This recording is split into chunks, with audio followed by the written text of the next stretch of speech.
Journal entries from 1984. April 15th, Boston, Massachusetts. Okay. We played 3 shows in 3 states in 24 hours, and we pulled it off. It was great. It went like this. We played at the Reggae Lounge in New York City first. It was an early evening show. The Meat Puppets went on first. After they finished, they took off to Connecticut to start the show up there. We did our set and ran the gear right through the crowd into the van. Mugg was mowing people down getting the shit out of there. It was funny to listen to him yelling at people. We got in the van and hauled ass up north. We got some coffee and went into the hall. Loaded in the gear and set it up in front of the crowd and played our asses off. It was a good set. After that, we drove up to Boston for a noon load-in at the Channel. 1,150 people were there to see us. As usual, the Boston crowd was great. After the set, we were pretty wiped out. Nothing like the Dukowski booking method to get you in a lot of places in very little time. Sometimes I wonder if he even looks at a map when he books the band. If I saw a gig list that said Miami to Seattle to New York to London, I wouldn't be surprised. April 27th, Seattle, Washington. The Village Voice reviewed our show in New York. Damn, man, that guy Tim Summer hates my guts. Seems to me he could have just talked about the music, but it seems that he really has a problem with me personally. I read Black Spring by Henry Miller for a few hours today. This is the coolest book I have ever read. I don't understand what these people want from us. They're abusive as shit. That's okay by me, I can take it. Makes me play harder. But for the life of me, I can't understand what the trip is. Critics hate my guts. Girls hate me. At the start of a set, there'll be a lot of girls up front. As the set goes on, they shrink back. By the end of the set, they're all the way in back and they're laughing. I must look funny to them, all sweaty and bent out of shape. Whatever. I wonder what a woman would see in me anyway. At the end of the day, all these people can go get fucked.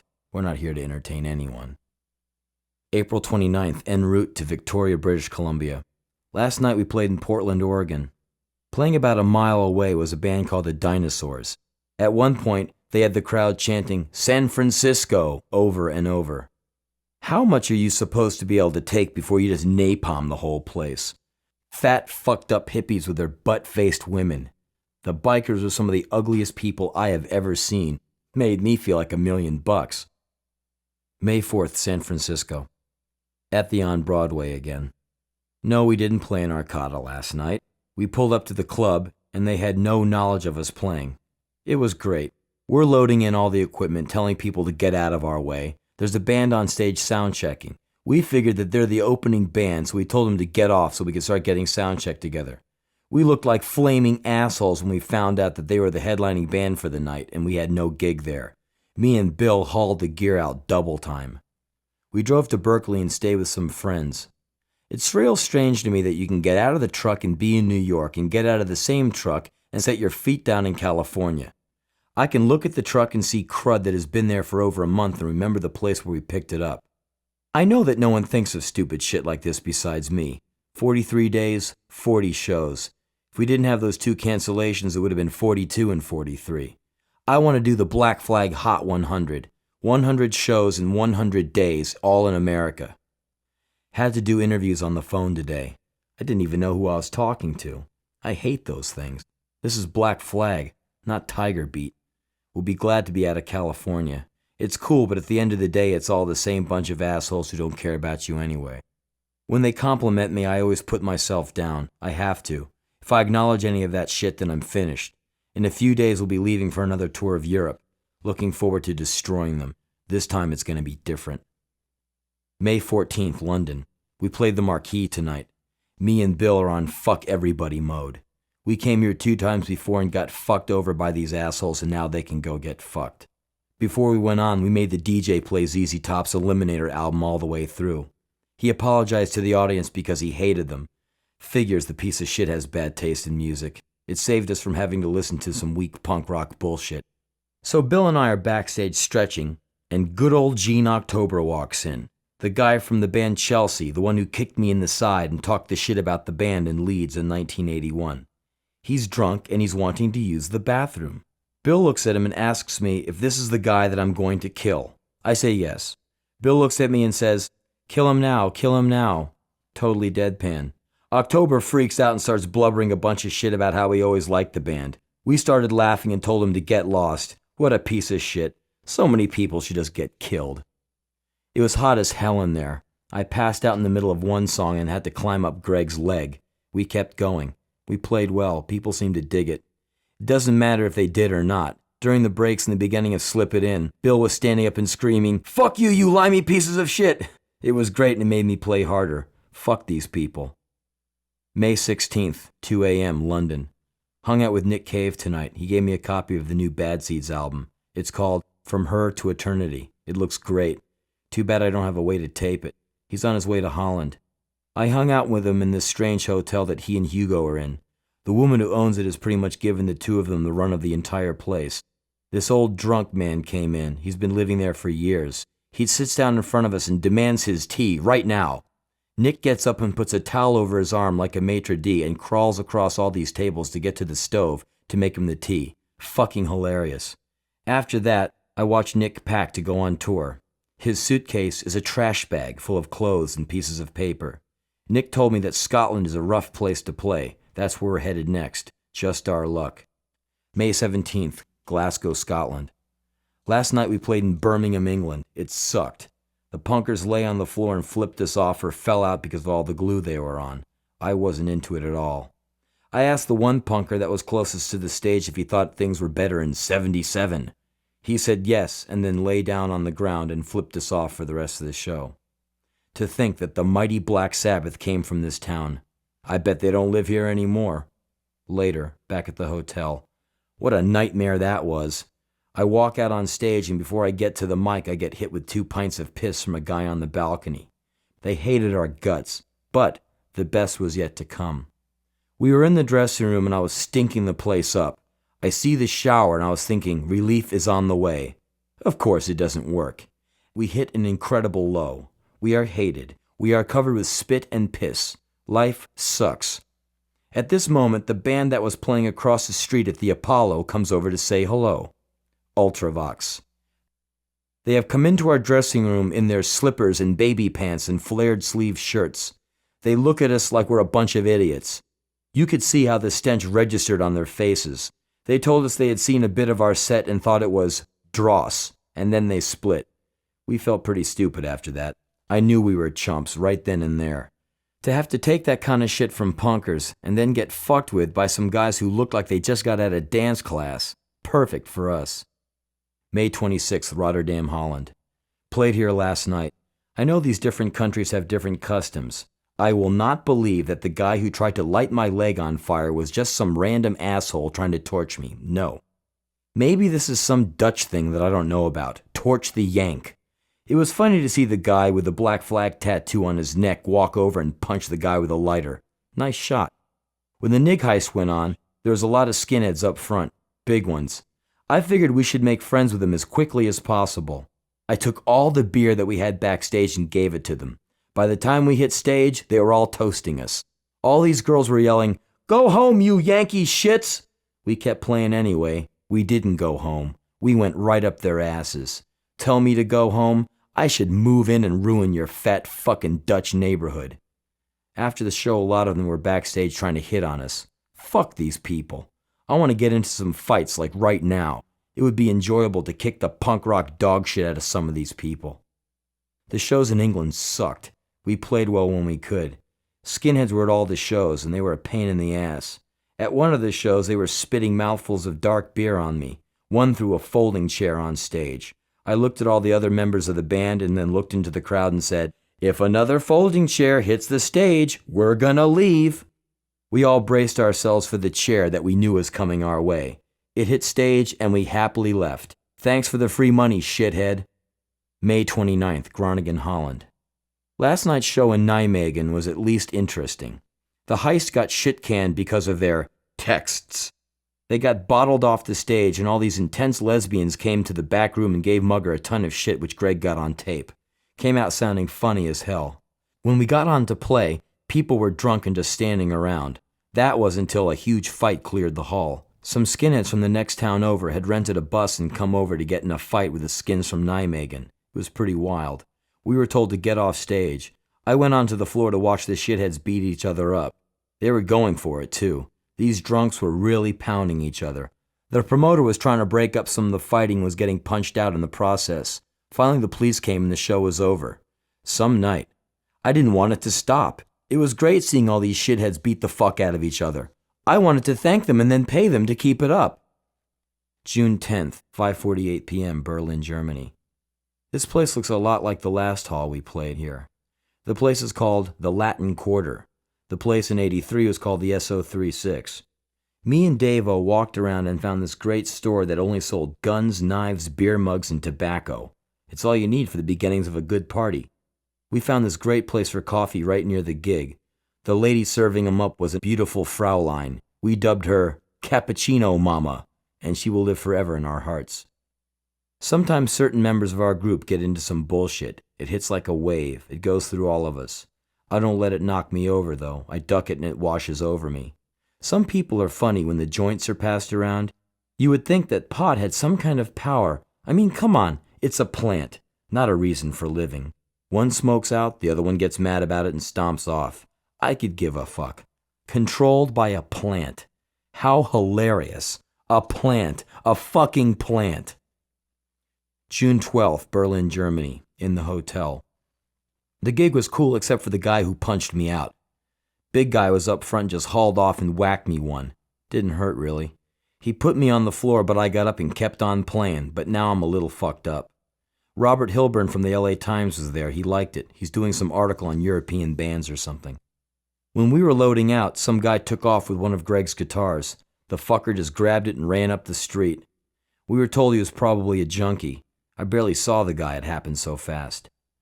I had to do photos with the Times photographers. We did shots at the Wall and Checkpoint Charlie. June 20th, London. Just got back in.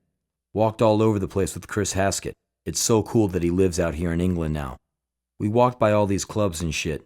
It was cool to see the Hope and Anchor. We went by the Marquee. Phil Lynott from Thin Lizzy had some kind of jam night there, and by the time we got there it was over, but Lynott was drinking at the bar. We stared at each other for a second, and he raised his eyebrows and nodded slightly. I turned to Chris and said, "Look, it's the Thin Lizzy guy." And then we split. It was good to get out of the house and go somewhere. I've been doing these interviews and photo sessions with Greg. It's funny how we get used to so much shit from limeys. Now they kiss our ass. I can't trust them though, but it's funny to watch them fall over themselves when they deal with us. It's funny, but at the same time it makes me sick that someone would lower themselves to something like that. July 13th, Hollywood, California. At this house that Nick Cave is living in right now. Not much going on, just hanging out. We had some fun today though. We all went to the Australian consulate. Since Nick Cave and the film crew that are staying with him to do his video are all Australian, we called and asked if we could come over and check out this party that they were having celebrating Australian filmmakers. They said we could attend, so we went right over. The place was intense, security all over the place, all these people dressed up, and then there was us. Nick had his bright green skin-tight Elvis outfit on, looked like he hadn't slept for a few days. The rest of us just kind of stepped in behind him and went with it. We were in the backyard, and Nick had this big glass of whiskey. I was eating all this free food. People were coming up to us asking what film we were in, and we were giving them so much bullshit. They were so stuck up and polite that they had to take it. Nick went up to one woman and put his index fingers and thumbs together so they looked like a triangle. He looked through the matter and told her he was looking to set up a shot, could she please stand still. He told her that the reason he had his fingers like this was because he was the only director in the world to use triangular film. She asked where he was from. He said, "Nazi Germany." She just kind of stared and walked away to a group of people and pointed at us from afar. We talk to others and give them a bunch of shit, meanwhile we stuff our faces on all this free food. Nick is drinking and eating grapes by the handful. I talk to some old man who knows me. A few minutes later I look over and Nick is on his hands and knees crawling around on the grass. He crawls up to a large woman and bites her on the ankle. She bails. It looks like it's time to go. Nick takes a big handful of blue cheese that was in a large mound and stuffs it into his mouth.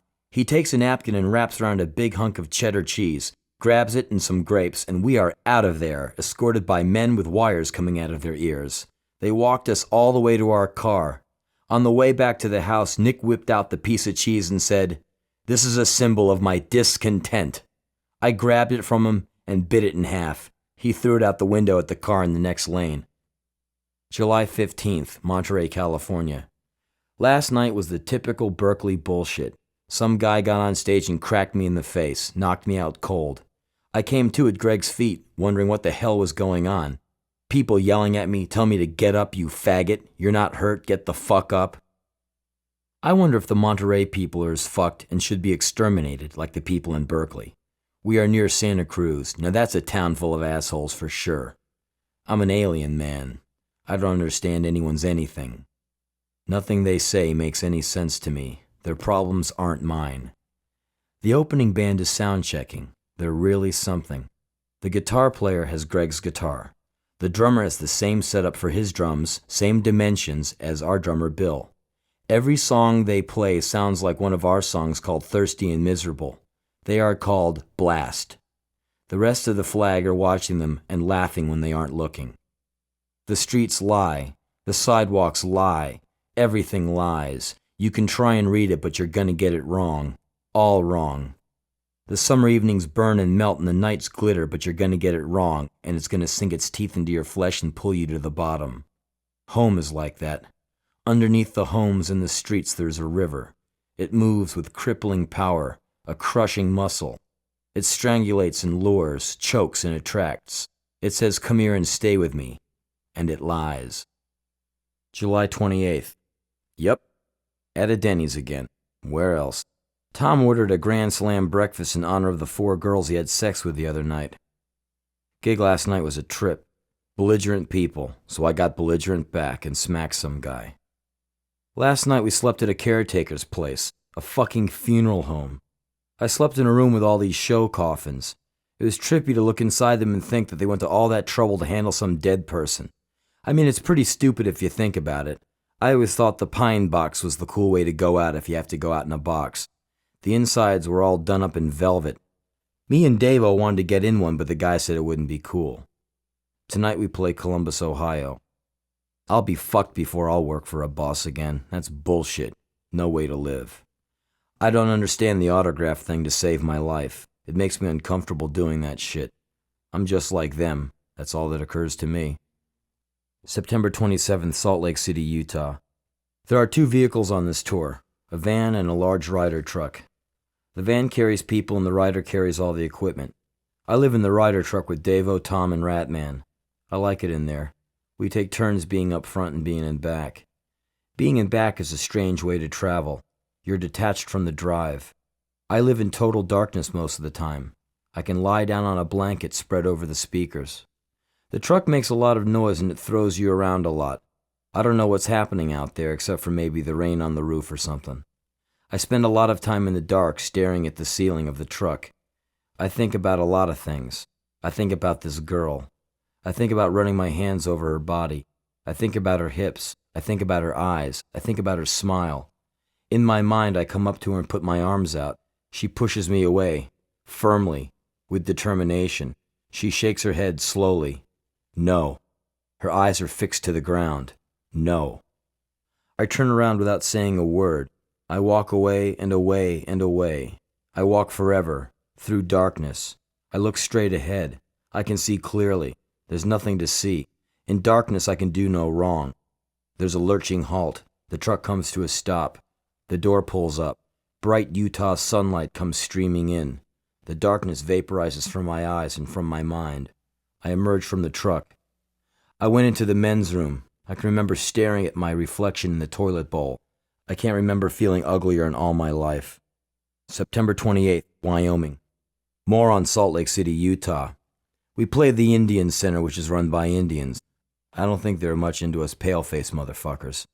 I walked into the main office, where there was about 6 of them seated, and asked them where the backstage area was. One said, "There isn't one." Another one said, "We don't have one. Why don't you go change out on the street?" There were 4 Indians posted on either side of the stage, and in order to get through, you had to show your hand stamp. No matter how many times I went by the same guy, he would stop, grab my hand, scrutinize for my hand stamp very carefully, and then reluctantly let me pass. In the men's room, there's a lot of anti-white graffiti on the walls. After the show, an Indian man was sweeping the floor. He walked past me and said, "I should be up on that stage, not you." I just sat there and watched him sweep the floor. November 8th, Austin, Texas. The gig the other night in Lafayette was great. It was a gay bar. The tripped out part happened when all the transvestite regulars came to see the band and mixed in with all the flag audience types. Awesome. Punkers standing next to big men in dresses. Ratman was outside lighting off bottle rockets. A sheriff's car pulls up and Rat figures he's busted. The pig is all drunk and just wants to know if the owner's inside. Great one-liner from the pig. Is Martin inside? Tell him I'm horny as hell and I want my black boy. Davo drew all these stupid tattoos on me. I had Devo men on my kneecaps, a Quiet Riot tattoo going up my thigh, Cyndi Lauper written across my chest. I went to the bar part of the club and would get next to women and try and pick them up by showing them these horrible tattoos. Of course they thought I was an idiot. I went up to this big old blonde girl and did my shtick, and she said a few oh my's, and then she said in a very deep voice, "You better take it somewhere else, fella." Yeah, it was a big man in a wig. Later he pulled off his dress and paraded around the club in his wig and underwear. It was great. The next night was San Antonio. The Pigs came in and busted the show halfway through. We've played there 3 times in the last 3 years and never once have we completed a set. Today is a day off, so we're doing laundry. Today makes it 7 weeks out. Sometimes being in Black Flag is a thankless job. I reckon we'll be poor and dirty forever. I'm not looking for the house on the hill, but sometimes this is a hard deal. A year from now we'll be flea-bitten and behind on sleep, but we'll be free at least. Hell, I figure all my problems are solved. I have nothing except to play this music and die. November 15th, Phoenix, Arizona. Tonight we play with the Ramones. We have to leave right after because we have to drive to San Francisco for a show tomorrow night. After that, we have to rip down to LA and do a show at the Palladium with the Ramones. Should be a fucked few days with no sleep. I'm burnt to the point where I have to be told about the shows we're doing a few at a time because I can't remember too much. November 23, Bakersfield, California. Now this is someplace. Never have I been in such a hovel. I don't like Bakersfield, home of the brain-damaged youth. Still feeling like shit. 23 years now. My God. I could barely move this morning. If I was a good man, I would take all my meager earnings and devote them to a good cause, like the total destruction of Bakersfield by firestorm. Gas, napalm, whatever it takes. I'm going in. If you don't hear from me in 8 hours, you call in the airstrike. There's nothing like the Californian redneck. He does all the usual things that you would expect a redneck piece of shit to do. Drink, drive, fight, fuck. The Californian will do all of this, but still wear an Oingo Boingo shirt. He'll tease fags and listen to K-Rock. You will see him fly past you in his Bronco with Billy Idol blasting out of the system. December 23rd, Winnipeg, Canada. 35 degrees below out now. I'm sleeping in a closet. Got some soup in me. Feel okay. If you live in Miami or in the desert or some shit, here are a few descriptions of a place that is radically different than the place you live in. Breathing outside. Inhale, and the hairs on the inside of your nose freeze. Exhale, and they melt. Freeze, melt, freeze, melt, freeze, melt, freeze, melt. Fine. You walk 10 yards outside and everything in you says, fuck it. Now here's an update. None of our vehicles will start. The tow trucks have come and gone. It looks like we'll be getting a new rider, a Canadian rider equipped for cold. Ratman says that if the PA can't thaw enough, the speaker cones will shatter. The cables have been brought inside so they can thaw. If they are unwound and they're too frozen, they'll snap. It's now 5 p.m. We were supposed to be at the hall about 4 hours ago. It's going to hit 45 below zero tonight. I don't know why we're here. Thanks, Dukowski. The weather report says we are in the frostbite region, temperature-wise. I'm just sitting here inside my closet, passing time. December 26th, Edmonton, Canada. At the hall. Got here last night. Took us about 24 hours of straight driving to get here. Still freezing cold outside. Maybe tomorrow will be warmer. The show in Winnipeg was okay. Lots of, "we've been waiting to see you for years, so you assholes better be good" type shit from the audience. It's hard to find any quiet anywhere. I'm constantly around people that talk a lot but say nothing. A sad case. The singer in St. Vitus brought his girlfriend on tour. I asked her what she does for a living. She said she watches the house. She said that it's okay because Scotty makes enough for them both. She doesn't want Scotty to go on tour because she doesn't like it. What kind of shit is that? She wants him to quit. What a drag. It's no real concern of mine. But still, what a drag to go out with a ball and chain woman. Tonight we're playing in a roller rink. It's cold in here. Load in highlights. I carried in the soundboard in an all-metal case. My hands froze to it like a popsicle. Man, that shit hurt. The show was so-so last night. Lots of stupid punkers at the show. I told them that Jello Biafra was a narc, a government-paid agent. That bummed their lives pretty bad. Some people beat up the van, busted out the headlights, ripped off the windshield wipers and side view mirrors. That's why I don't like you. That's why I don't answer your letters. That's why I don't want to have anything to do with you. I'm getting sick of Canada. I don't like stupid drunks and sub-zero temperatures. After tonight, there's only one more show. Vancouver. Vancouver is Drunkville. People make me sick. I'm burning out. I'm getting lumps in my throat again. I ran out of the medicine that the doctor gave me. I'm having trouble sleeping. I can only manage about 4 or 5 hours at a time. Something will give at some point. This is journal entries from 1985. May 24th, Denver, Colorado. At the Rainbow again. Arrived here about 3:30 in the morning, slept in the parking lot. Jerry Garcia played here last night. There are portable toilets in the parking lot, I guess to handle the crowd that camped out for the show. All the employees are talking about the Garcia show, mumbling about deadheads. Much later, I heard the security guys getting briefed by their boss. There have been 700 or so advance tickets sold. The walk-up may make it over 1,000. This will be the hardest night you'll have. These people have no respect for authority. If you take one out, you'll have to take out his friends because they all stick together. At the door, watch for spikes, fireworks, bottles, whatever. These people are our patrons, just as if we were having any other band playing here. Usually we let things slide, but tonight is Black Flag and we're going to be hard line all the way. Remember, just because they're slamming into each other doesn't mean that they're fighting. That's how these people show they love each other. The doors open in 10 minutes. Are there any questions? So one guy says, what's the difference between a skinhead and a punker? Okay, a punker is a person who has funny hair. This person is a leftist. The skinhead has no hair and is into neo-fascism. Okay, is there anything else? I went and got a Coke at a liquor store across the street. I think I got my picture taken 10 times in 1 minute. One kid ran up to me waving a plastic machine gun. Much later, at a Denny's in Colorado. I liked the show tonight. I played real hard. The Minutemen were real good. Talked to some girls who were sent for the band. Yow! 10 to 12 hour drive to go till we hit New Mexico. I need some sleep. June 2nd, San Antonio, Texas. At the club. Have not checked in for a couple of days. Austin show is a drag. Some girl dumped a cup of hot piss on me while we were playing. Nothing like a mouthful of some girl's piss to put a damper on your mood. The show turned into an exercise after that. I was in the alley loading up, and this drunk guy started bothering us. He came up and tried to kiss me. I punched him in the throat. He flew into the side of a dumpster. Slept at some creepy skinhead girl's house. She was on speed and was up rattling around the house. I kinda slept on the floor of her room. Some of the crew slept in the living room. There was this girl sleeping on the couch. I think she had sex with one of our crew. When I left in the morning to go to the truck, I saw these ugly women naked lounging in a hot tub in the courtyard. It looked surreal. Steam rising around all these nude women. I thought I was hallucinating. I got about an hour of sleep. Got a couple more on the way to Houston. We did 2 sets in Houston last night. I did this in-store appearance at this record store called Infinite Records. Really cool place. I got some good John Lee Hooker records. Oh man, the place we played yesterday was located on Westheimer Street. What a trip.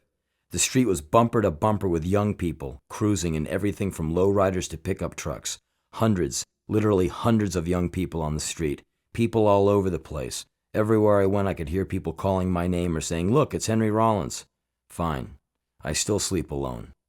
Saw some male prostitutes on a corner. One said to the other, "Let's call it a night. Let's get up early tomorrow morning and go fishing." June 8th, Nashville, Tennessee. Outside of Cantrell's, the club we're playing tonight. Good show last night. Slept at a truck stop. There was a real good restroom in the place. Every urinal had an ashtray. Now that's class. No butts in the bowl. I can see some guy in there now, cock in one hand, cigar in the other, staring into space. I went into a used record store and bookstore today. Picked up a copy of Tropic of Capricorn by Henry Miller. I already have a copy, but it's really torn up. I gave my torn-up copy to Brian from the sound company. There are people standing all around me asking me questions. I feel like saying, I know it looks like I'm busy, but I'm not really. But I don't say that. I answer questions like a good guy. June 13th, St. Petersburg, Florida. Yesterday was a bit busy. Played Atlanta, the 688 Club. Did 2 sets, 2 interviews, a video interview, and an in-store thing at a record store. Packed up and drove all night to get here. I slept in back of the rider. At one point, the fumes got so heavy that I started hallucinating. I saw red and pink triangles dissolving and twisting into different shapes. The fumes stung my nose and throat. I kept repeating the phrase, disintegrating into Christ, in my mind over and over. The people here at this club are all coke heads. I heard them talking earlier today. A guy telling his friend about how he went to this party and got his nose froze. His friend says, "Yep, there's nothing like some downhill skiing, nose first." I saw a lot of gross fat people here today. Even the kids are fat, waddling around, sunburnt and greasy. Much later. Did the show. Thought it went really well. Pretty friendly crowd for Florida. Floridians are not famous for their warmth at our shows. June 15th, Tampa, Florida. Yesterday was Miami. Pretty busy. College radio interview, in-store talking thing. Place so hot we had to take a break 2/3 of the way through the set. A girl up front passed out and was carried out. There was one boy in the bathroom who was real wasted. He just stared into the sink and played with the water. People were snorting some kind of shit in the stalls. I don't know what. I asked one of the guys who was snorting. He didn't know what it was either. Drove all night to Tampa. Woke up sweating. Clothes and blankets wet. A bowl of something dumped in my shoes. I got out of the rider and pissed in the road. I walked around trying to figure out where I was. I walked down an alley. Rats darted for cover. Garbage, old cars. All the places I go in Florida are slums. I took a walk around today. Most of the places are boarded up and closed down. When I'm on the street walking around, I always hear Madonna blasting out of a car or a store. Madonna's everywhere. In the big cities, in the big slums, Madonna is there, just like Sister Teresa, making us forget about the rats and the garbage. I have no friends besides myself. None. I made that decision today. People turn, pull attitudes, lie. They don't come through. I see it all, every fucking second of it, and I hate it. I know some great people, some of whom I trust. They're okay by me. I always watch them to see when they will betray me. I have only one real friend. Myself. I'm always amazed at how hostile and abusive people can be. When it happens at Black Flag shows, that's the strangest. There are all these people there to see you, and they'll give you shit, try and hurt you, and try and rip you off. It's a lonely place I've put myself in. Why? Because I'm sick of letdowns, lies, deceit, and betrayal.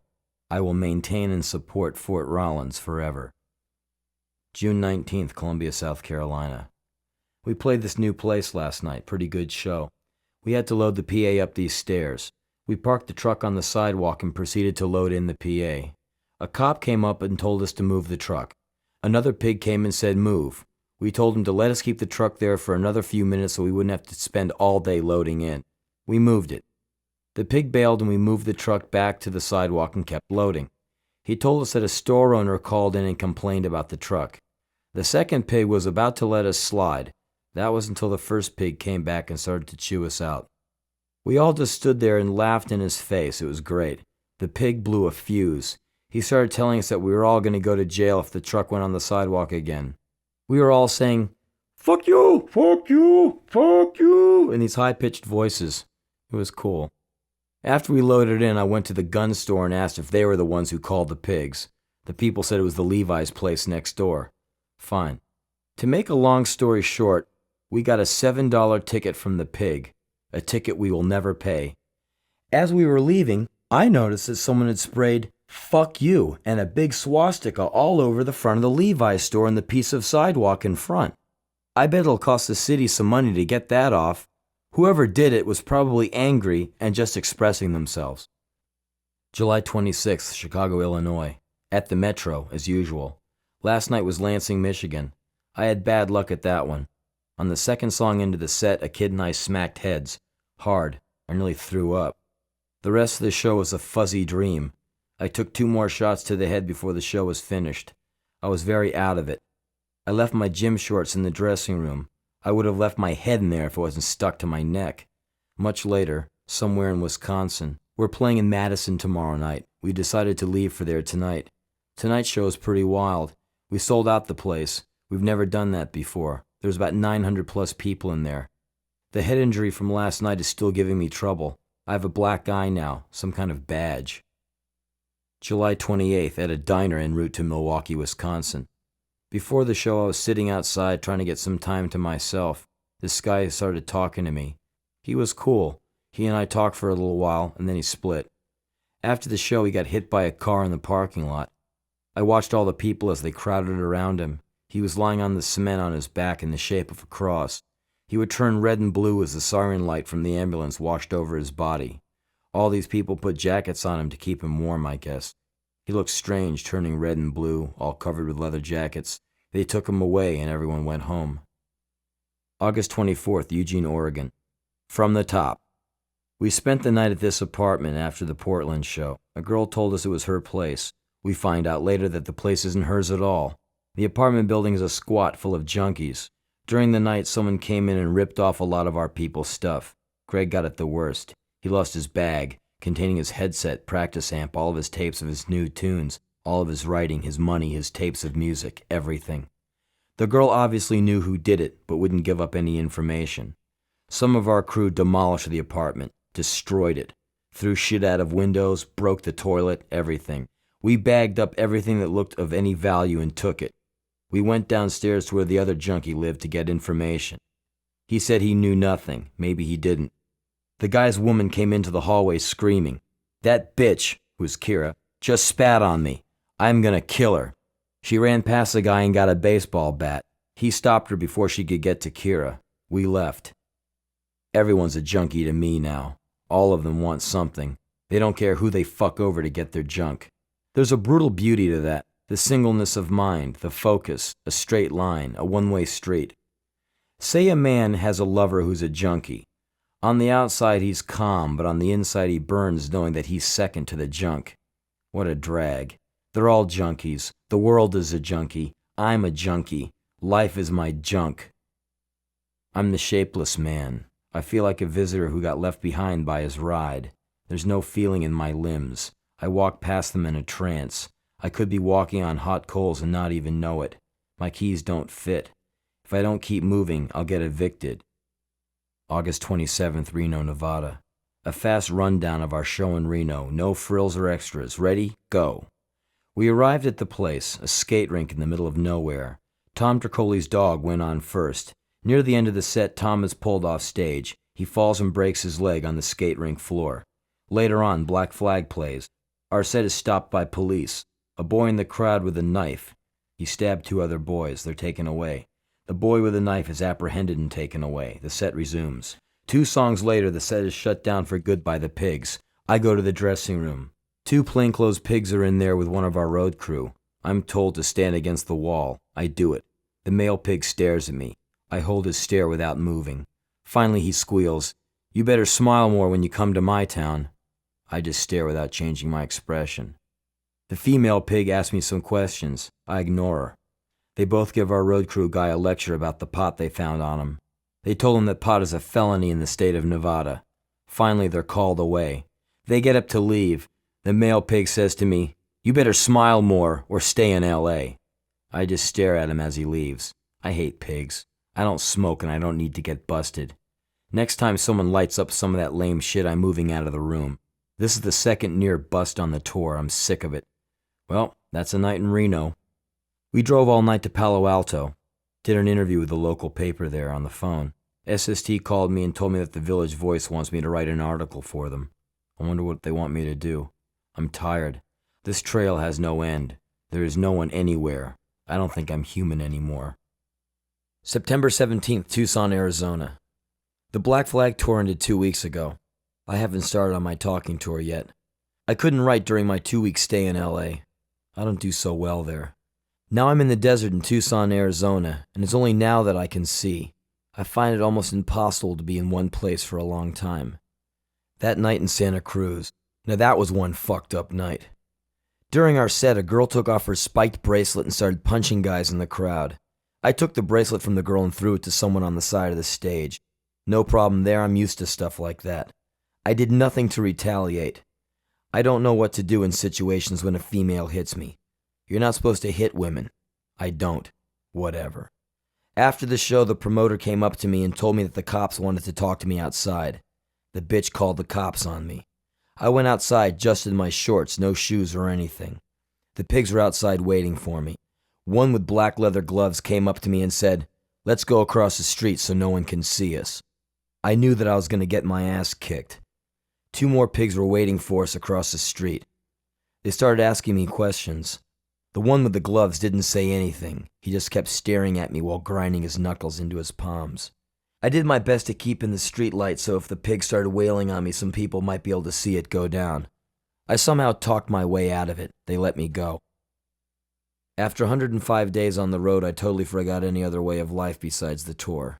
I felt lonely, like a friend was going away and never coming back. It made the time spent in the shed before I got out here almost unendurable. I hardly slept except for a few hours a night. I couldn't relax. I couldn't think of anyone I wanted to talk to or see. I didn't even want to leave the shed. I just wanted to sit there until the next tour started. This always happens after tours. It becomes very difficult for me to decompress. The phone started ringing. People wanted to see how I was and how the tour went. I just answered in 1- and 2-word answers. There's no way to explain. I never felt so alienated from people as I do now. I can't identify with anyone except for someone in our road crew. This is journal entries from 1986. January 2nd, San Francisco, California. Ratman's new PA is set up. Loud as hell. It sounds like the sky is falling down. The staff here has their attitude already. They're giving us all kinds of petty shit. I walked into the dressing room and a few of them were doing coke. What scum. You bring in a system to the place and if it's 3 times better than the one they have, they all get pissed off. The staff here at the Stone are really obnoxious. What's the matter, fellas? Not enough cocaine today? Fat, stupid people always seem to get jobs in clubs. No cocaine today, no cocaine tomorrow. I won't be crying when they all start dying. January 3rd. I'm in the shed. We should be playing in Fresno right now, but the show's canceled out and we came home. Last night was one of those nights. During the first song, a guy got on stage and knocked into Greg. Greg tried to swing out of his way. He swung his guitar towards me. I swung my head towards Greg. My face collided with his tuning pegs. I got bumps on my head, cheek, and jaw. My eyebrow is cut open. I can't open or close my jaw completely either way because of the swelling. All during the set, this one guy kept screaming, "You sold your soul," over and over while he grabbed the mic cord and shook it so I couldn't get my mouth near it. He wouldn't stop. I asked him over and over, "Would you please stop?" But he didn't. I was good. I didn't crack him upside his head now, did I? No. Makes me wonder what these people come for. Makes me wonder what I do it for. I didn't like playing last night. People were coming backstage and trying to talk to me. I had nothing to say to them. I just stared at the ground. I used to try and be polite, but now I see where that got me. If I say nothing, it gets me the same reaction. The shows are starting again. It only takes a few days on the road to make me remember everything. The halls, the dressing rooms, the smells, the lack of privacy, and the people. 2 weeks from now, I'll hate the sound of my name. I will hate the fact that any asshole who wants to will be able to fuck with me. If I stand up for myself, I'll be given boatloads of shit by the band and the audience. My head hurts just thinking about it. My ship will sail into the sun and burn. No abortions on the lake of fire. No promises in the company of alone. The number 1 heals, strengthens, and illuminates. January 4th, in the shed. D. Boone's funeral went down today. I didn't go. I couldn't find a reason. D. Boone is gone. Why go watch the body get buried in the ground? I asked Miss Ginn what she thought. She said that she agreed with me, and added that after seeing so many dead bodies blown apart, corpses and TB victims in World War II, she thinks it's ridiculous to have any kind of funeral ceremony whatsoever. I got to thinking, it's almost selfish to have a funeral for someone. You get to say what you want about a person who you only knew in life. You don't know that corpse. Funerals make people feel better about themselves. Why can't they enjoy the memories of the living? When I think of D. Boone, I can only think of him breathing and living. I can only imagine what the dead body looks like. I'm glad of it. D. Boone will always be alive and well in my thoughts. I'm sure he wouldn't want anyone to cry for him. January 15th, El Paso, Texas. We are in some warehouse district. The place we're playing is a broken-down warehouse. The place reeks of stale liquor, trash all over the place. Graffiti covers almost every square inch of the hall. Lots of biker graffiti and the usual punk rock stupid bullshit. Places like this are very depressing. Once you're here, there's nowhere to go. You could walk a couple of miles before you could find something that wasn't some kind of factory or storage place. The Jimi Hendrix quote, "There ain't no life nowhere," comes to mind as I sit here. The smell of the toilets is now rolling in. All the band graffiti on the walls, obviously written by the bands, tells you how great they are. Places like this are always destroyed by their patrons. Later. I walked down a Texas street for a few miles, railroad tracks, factories, and beer and wine bottles on the sidewalk. I watched all these guys getting off work. They came out of the buildings like they were being hatched out of an egg. All the windows were covered with smoke, grease, or paint. What a drag. Almost like working in a coal mine. When the sun went down, all I could see was the neon and crime lights. I walked for about half an hour without seeing another person. January 19, Scott, Louisiana. Left Houston at around 8 o'clock this morning to get here. Highlights from El Paso. A guy walks up to me and says, "You're Henry, right, dude?" And I say, "Yeah." He says, "Spit on me, dude. It would be a compliment coming from you." So I spat on him, right in his face. He thanked me and walked away. I stood and stared at him for a few minutes. Finally, I walked up to him, grabbed him by his arm, and dragged him over to me. I said, "Listen, the next time someone spits in your face, you break his jaw." The guy says, "But it's a compliment coming from you." I told him, "That's a compliment from no one. Don't ever degrade yourself like that." He kind of nodded his head and walked off. I wonder what's going on in that guy's mind. San Antonio, Texas. Played good, I thought. The crowd stood very still and watched us. Most of them had their arms crossed. Oh well, whatever. Some girl came to talk to me after the show. She told me that I was God and that she loved me. I straightened her out on a few things. Houston, Texas. I sat up until about 4 o'clock this morning. Sometimes I get very bummed out being in Black Flag. I can't convince myself that I want to do it anymore. That's what I was feeling this morning. Sometimes I think that I have no friends besides me. I think that all the time. More and more now, it seems, with each passing day. I feel more distant from everyone I know. That makes me feel bad when I think of the people I like, but sometimes I don't think that any of them know what I'm about.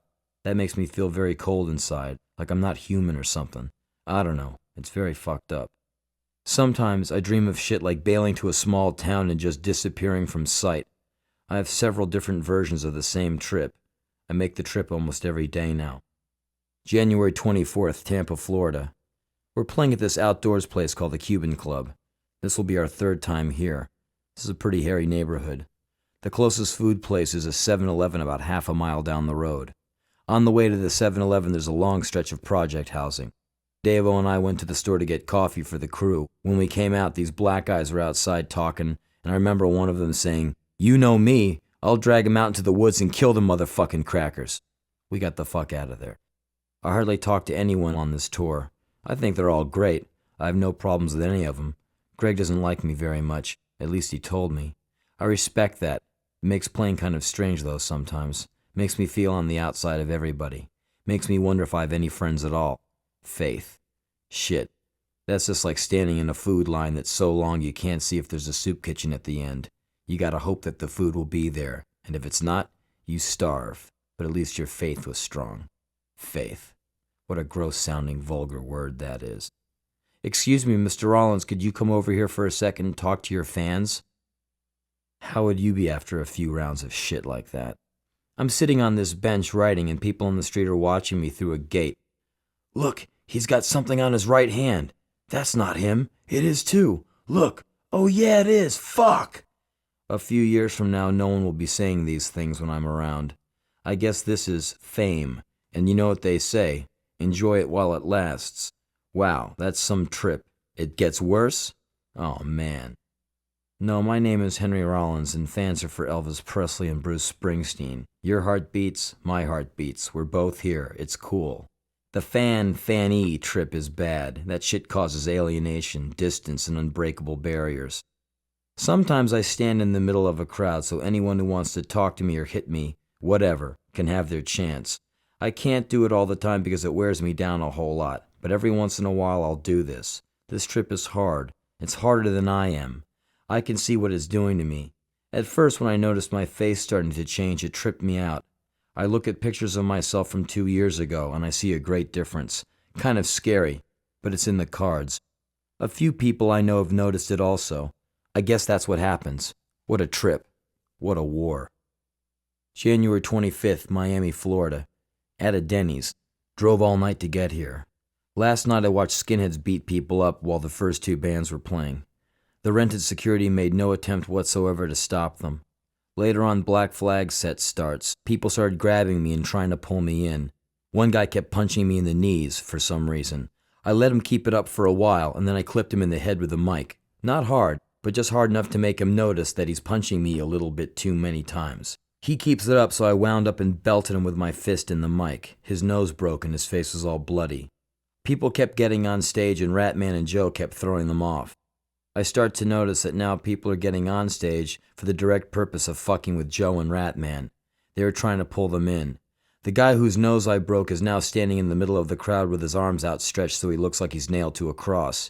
His headband looked like a crown of thorns. The blood trickling from right below his eye looked great. Old Jesus Christ is alive and well in Tampa. During the second to last song of the set, some skinheads pulled the cords from the stage right monitors.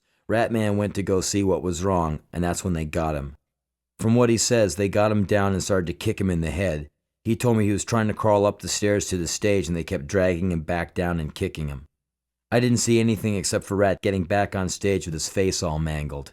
We stopped playing. The insults started in seconds. I could feel balls of spit pelt me from all over. People started to chant bullshit over and over. I just sat down behind the amps and listened to them. Black Flag sucks. Fuck you, Henry, you pussy. We want our money's worth. Play more, you faggots. Henry, you suck. I want my money back. Rock stars, take the money and run. I can't remember anymore. After the show was over, the pigs came, and all they did was stand around and tell us to hurry up with the loadout. The skinhead guys were just standing around right out of reach, laughing. They are pieces of shit. They can't hurt me, they just make me stronger. If they all die tomorrow, so what? I don't know why they come. I don't know why we come. January 27th, Gainesville, Florida. Today is a day off, kind of. It's about 8:30 at night, and my day off started about an hour and a half ago. Last night was Orlando, Florida, our first time there. About an hour after the doors opened, Joe and Ratman said they were recognizing some of the fuckers that kicked Ratman in the head from the other night in Tampa. We knew that they were not there to see Black Flag. We all got ready. I was excited. I was almost happy they were there. I was hoping they would start something so I could crack one of their skulls wide open. Joe and I were at the soundboard keeping an eye on things. I turned around and they were all standing right there. I turned around and just stared at them. I couldn't help but start laughing. I wanted to kill them so bad I could barely contain myself. So I just stared. Eventually they went away. By then the security was hip to what was going on. They wanted a piece of the action too. A Cuban bouncer came up to me and said, "I hope one of those faggots starts some shit." And then he pulls out this stiletto and flicks the blade in and out. This is my last night. I don't give a fuck. All the bouncer guys got into it and started to stare at the skinheads. One went up to them and said, "If you start any shit, you're all gonna get hurt and then you're gonna get thrown out." We played our set. They did their normal thing, cheap shot people smaller than they were. They tried to give us shit, but they were too easy to cut down. I got in some good one-liners. Well, you know what they always say. If you can't do it yourself, get about 10 of your friends to help. Some skinhead yelled out, "Suck my dick, Henry." "Of course I won't do that," I said. "I know how you skinhead boys are into other guys and shit, but I'm different. I like girls, I guess. I'm funny that way. But hey, man, if you guys like to suck cock, that's great. Good luck and bon appetit." A few more raps that went along the lines of, "Let's see you be so bad in Watts," where some 15-year-old kid will put a screwdriver through your head and laugh all the while as his friends fuck your woman and make you suck black dick. And some people are here almost ready for the army, except that in the army you can't be overweight and you have to work out a lot. And I know that would be a bit of a strain on your Budweiser routine. Some skinhead girls were flipping me off, and I just waved and said, "Hi, fatty." Finally, after a while, after people started laughing at them too hard, they just kind of stood there, except, of course, for the occasional cheap shot. During Louie Louie, some kid started untying my shoelaces. I slapped him and said, "Don't do that, son." He looked at the bouncers and gestured to them, pointing to his face. For his trouble, a huge black bouncer escorted him out. I thought that was kind of funny. Make no mistake, we played great last night. Some guy yelled, "Disappointment, big time, Henry. I want a refund." That made me think to myself, if the crowd disappoints me, I should charge them an admission to get out. Well, that's Orlando. The skinheads were lucky to have the sense to go home. More and more I start to question why I'm doing what I'm doing. Greg doesn't like me much and thinks that I have ill feelings towards him. There's no convincing him otherwise. I respect Greg more than anyone I know. He's incredible. All of us in the crew are constantly amazed by his playing and his presence. He's totally non-stop. He makes me and Dukowski look like bums, no shit. I think that Black Flag is his second string project, his opening band, Gone, being the first. I think that the other members of Gone know that too. You can see it when they deal with the rest of Black Flag. It doesn't bother me. They're nice enough guys and incredible musicians. I think they give Greg a good run for his money. Gone is the tightest, most together band on this tour. They're always working on their music. I watched Greg play bass for almost 5 hours straight the other day. Sal doesn't even look at a bass until it's time to play. It shows, too. It embarrasses me sometimes. I don't know what I can do. What am I going to say? "Hey, Sal, what the fuck? Don't you like playing?" I don't know. It's hard to find people who really want to go out and do it. Sal's a fucking cool guy, but I don't know if he's cutting it. I hope he comes around. I don't think he will. But that's just what I think. I would love nothing more to be proven wrong. I think his woman in LA is giving him lots of shit about him being on tour. February 3rd, Charlotte, North Carolina. Feeling very run down today. The last few days have been good. The sets are starting to sound better every night. The shows in Athens were real good. We did a weekend at a place called the Uptown Lounge. The first night, Michael Stipe of R.E.M. came up and said hello. He suggested that we get together the next day and go hang out. Sounded like a good idea. The set went really good that night. During the encore, I collided with Greg's guitar. The tip of the tuning board caught me in the right eye. I almost vomited on stage. Headshots make me do that. The next day, we did some photo session for Interview magazine. I probably looked wonderful with my right eye swollen shut. We'll see. Michael came and got me at the club around 2 p.m. We went here and there and basically hung out for about the next 6 or 7 hours. We talked about all kinds of shit. Michael is definitely one of the coolest people I've ever met. A few hours ago, I was sitting out in front of the club where the owner came up to me and asked me a few questions about the band. He told me that apparently 2 gangs of skinheads from different towns are meeting here tonight to beat each other up. Why at our gig? Why not in an abandoned parking lot where no one will be there to see it? The fact that they need to do it at a show tells me a lot about them. They don't have the guts to do it where they won't be stopped. They need an audience. I thought they're supposed to be tough guys. February 4th, Greensboro, North Carolina. Last night's show was good. Lots of people. They seemed to be pretty good folks, even though I was told later that at one point in the set a beer can went whizzing by my head. After the shows, these heavy metal women were sticking around, and of course Sal and Anthony started talking to them. As I loaded out the equipment, my ears were being battered by some of the most vacant conversation imaginable. Anthony will talk to any female who sits still. He will talk about anything, no matter how boring it is. I guess he doesn't find it boring. We're playing at an armory. We are surrounded by army vehicles and barbed wire. The sound is terrible. It's all cement and steel. The echo never stops. What a depressing place to play. There's no place to go, eat, or anything. Men in fatigues are everywhere, milling around like cattle. No place to go, no place to escape Painted Willie's sound check. They are one of the most boring bands I have ever heard in my life. Sitting through their sound check and their set is cruel and unusual punishment as far as I'm concerned. Last night, some man came up to me and told me that John Lennon and John Rotten were his favorites. I said I hoped that I would last longer than Lennon. The guy got all offended and walked off in a huff. Fuck him. March 27th, Tucson, Arizona. Been about a month or so since I wrote in this book. That month was spent in L.A. Time spent home rarely has anything worth writing about. I spent a lot of time in the backyard and in the shed. Sometimes I like to take my chair outside and sit in the front of the shed door. I sit and look in the backyard. The trees are so thick that the neighbors would have a hard time looking in. I look at the pine tree, the hummingbirds, the offshore breeze, the sun. It makes me know that these days are numbered. You should see the view in the early part of the evening. Incredible. The way the sun comes through the avocado tree makes it look like the tree is performing some kind of slow, erotic fire dance. The floor of the yard is covered with pine needles, the needles of a giant pine tree that stands on the northern edge of the yard. There's nothing in the yard that can injure bare feet. The backyard is a very safe place. Sun, trees, birds, quiet. It's like a sunny womb. Every time I'm in there, I feel worlds away from the streets. Sometimes I don't venture out into the streets for 2 or 3 days straight. I won't set foot outside the front door. When I emerge onto the street days later, I feel at a loss at the language.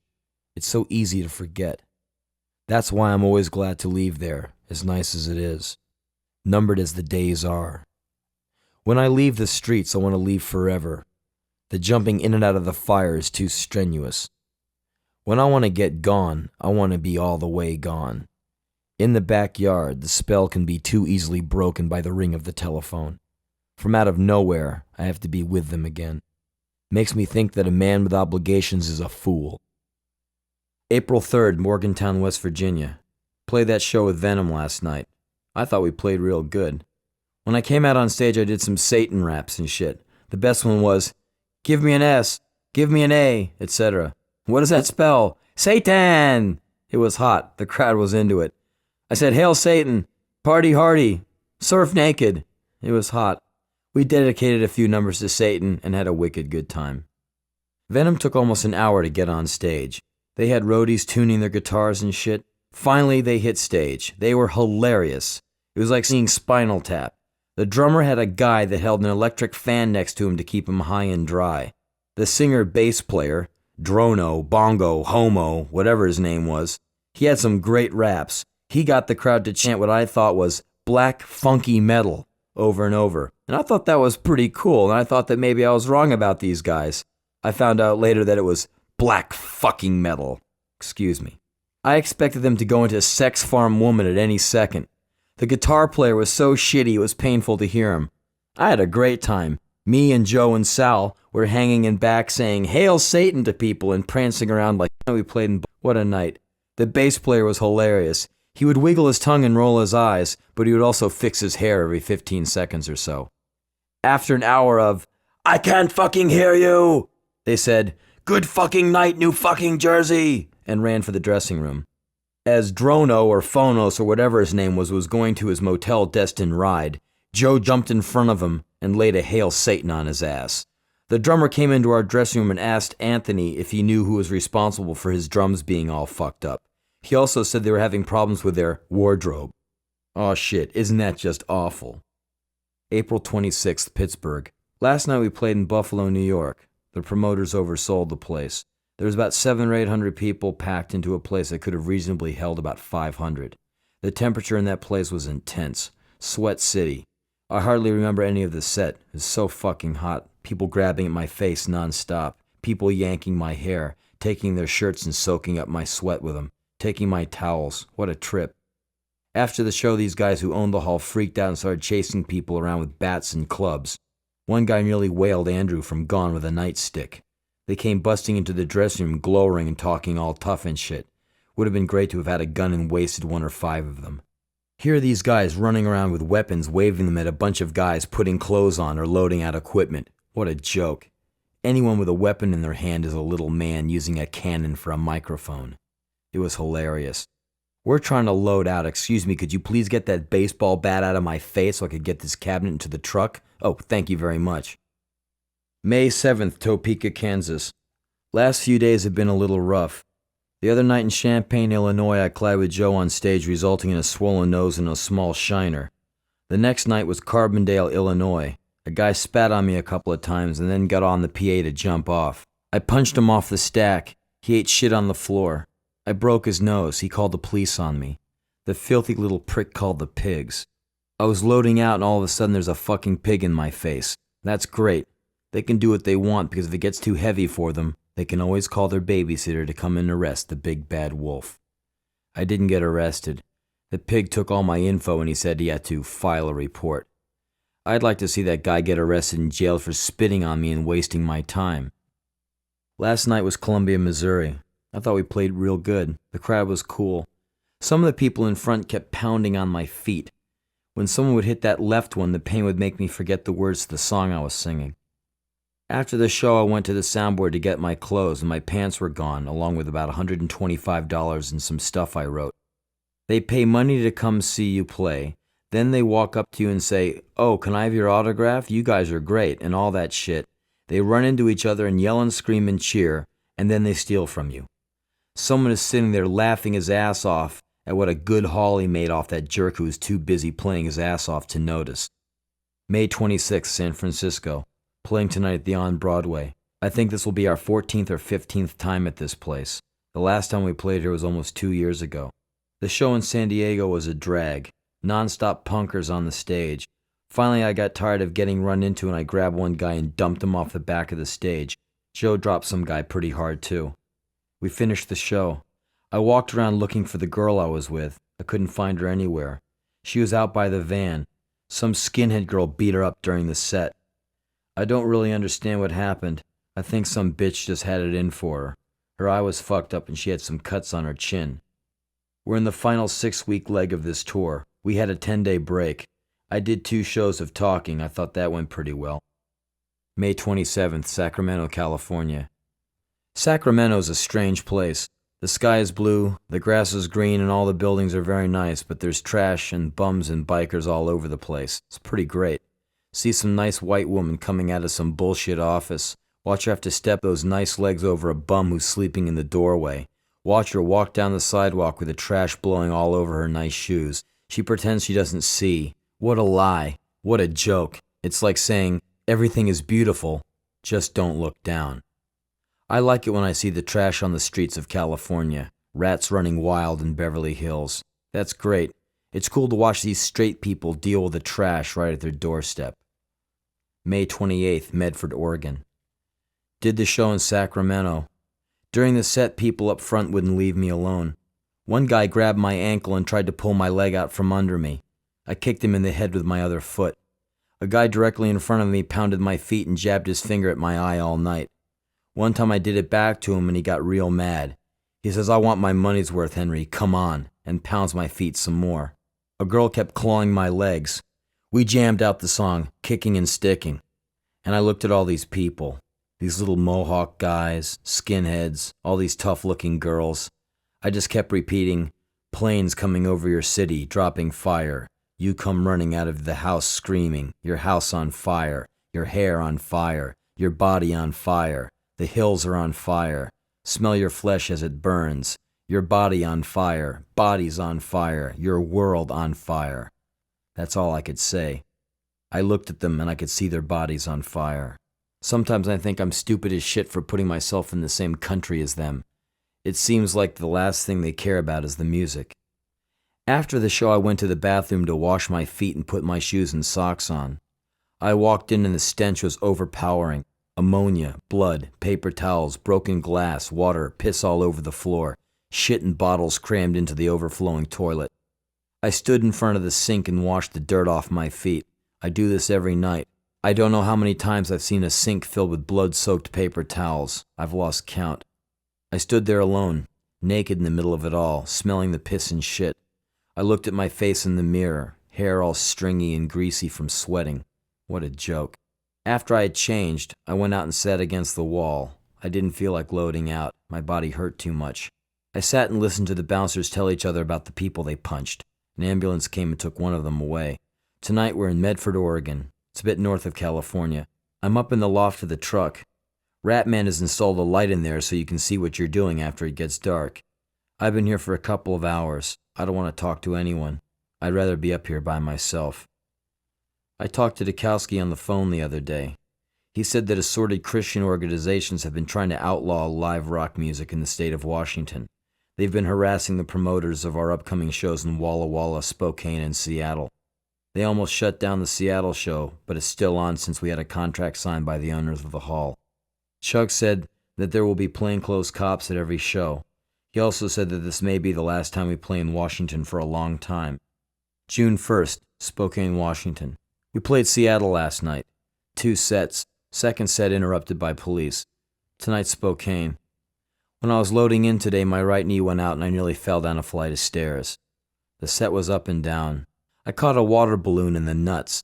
I saw a boy ready to throw another one, so I got off stage and grabbed him. I remember it very clearly. I was trying to rip his trachea out. I had my fingers wrapped around it, and I was pulling. It felt good. A bunch of people pulled me off him. The rest of the set was spent getting my feet grabbed and my balls squeezed. I had to dodge the stage dive guys. I even got to sing some, too. A girl came up to me and asked if she could kiss me. I said no. A guy gave me a tape. I threw it away. A guy gave me a book. I threw it away. A girl gave me her address and asked if I would write her. I told her I wouldn't. I don't want anything from anyone. It's all water balloons and the balls to me. June 10th, Omaha, Nebraska. Haven't written for a while. I'm burned out. Nothing to say. Played a lot of shows here and there. Last night was Lincoln, Nebraska. I thought we played real well. The crowd was cool. The other day in Salt Lake City, I heard this skinhead boy talked about how he was at a gig in Long Beach, California. These Samoan bouncers told them to get out because they were fucking up. The skinheads tried to get bad, so the Samoans took them outside to deal with them. A Samoan put a gun up to a skinhead's head and blew him away. I heard this boy telling me about how he saw parts of the head come clean off. He said how the Samoans were such dicks, etc. I guess he couldn't handle the real thing. I thought the skins were supposed to be so tough. I thought that Samoan bouncers would pose no problems to them. Why was he complaining? Didn't he expect someone somewhere not to take their shit? I don't trust anyone. I don't need to. I have all the friends I need. Me and Joe. June 15th, Milwaukee, Wisconsin. Occasional violence and unexpected free food temporarily removed me from my head. Green Bay, Wisconsin, parking lot. I'm sitting in the truck playing a tape of Mississippi Fred McDowell and minding my own fucking business. People come by the truck every few minutes to give me things to put my name on, offer me alcohol to drink, apologizing for how low the quality of their booze or how their town sucks. I'm sorry, man, you want to smoke a joint? It's shitty weed, but what the fuck, man? Hey, can you hold on a second, man? I want you to meet my girlfriend. She's over there. She's dying to meet you, but she's scared to death to come over here. She's lame, but what can I say, man? Pudgy lady in fake leather pants that crawl up the crack of her ass talks to a boy in the parking lot. The boy comes up to me and says, I don't know if this means anything to you, but this lady just told me that someone's coming to the show tonight to kick your ass. She says he's really big, a wrestler or something. I say, yeah, thanks a lot. This morning when we were leaving, the truck wouldn't start for shit. We were parked on an upgrade, so Ratman figured he would just roll start the truck in reverse. He went for it. The rear axle snapped. The truck is parked in Madison, and it'll be there until another axle is brought over. The equipment came to Milwaukee in a rented Ryder truck. So, here we are. June 23rd, Lansing, Michigan. It's almost 8 o'clock, and the sun is still very high in the sky. I'm sitting in front of the club watching the college girls walk by.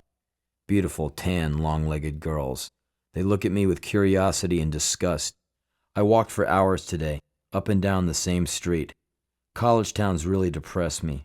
Most of the people on the streets are students. They look like they took the Pepsi challenge seriously. A lot of them are wearing those ridiculous shorts that come down past their knees, bright floral and print patterns. They look really funny. Lots of guys wearing Reebok shoes, riding Hondas and drinking pitchers of Budweisers. Who the fuck put them up to it? I can see it now. Okay, you guys, now put on these clothes, get in that bar and start knocking them back until you vomit. If I hear any intelligent conversation out of any one of you, you're gonna be sorry. Now some guy's sitting at my table waiting for me to lift my head up so he can engage me in some conversation. What an asshole I am for putting myself in this fix. I should hit myself with a brick until I come to my senses. I need to find my senses. I've been walking around senseless for quite some time now, and I'm feeling very bovine. He goes for it. Do you know where Tangerine Dream is playing? I say, yeah, over there in the corner, and I point to the neon Budweiser sign. He leaves. Another dissatisfied customer. June 26th, Ann Arbor, Michigan. 2 sets last night, 2 sets the night before. I think they went real good. Last night the crowd in Mount Pleasant was real drunk. There was a handful of jocks who were doing a lot of stupid shit, but they always do that, so what the fuck. Today we're in Ann Arbor, Michigan, playing the same place as we did last year, some kind of gay disco. I'm sitting at a table in back and I'm listening to one of the waiter guys tell about some guy who chased him around the club grabbing at his tits.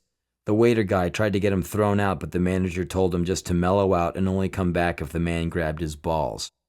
The tour ends tomorrow night in Detroit. 2 more sets and then it's all over with for now. Seems strange. Feels like it just started.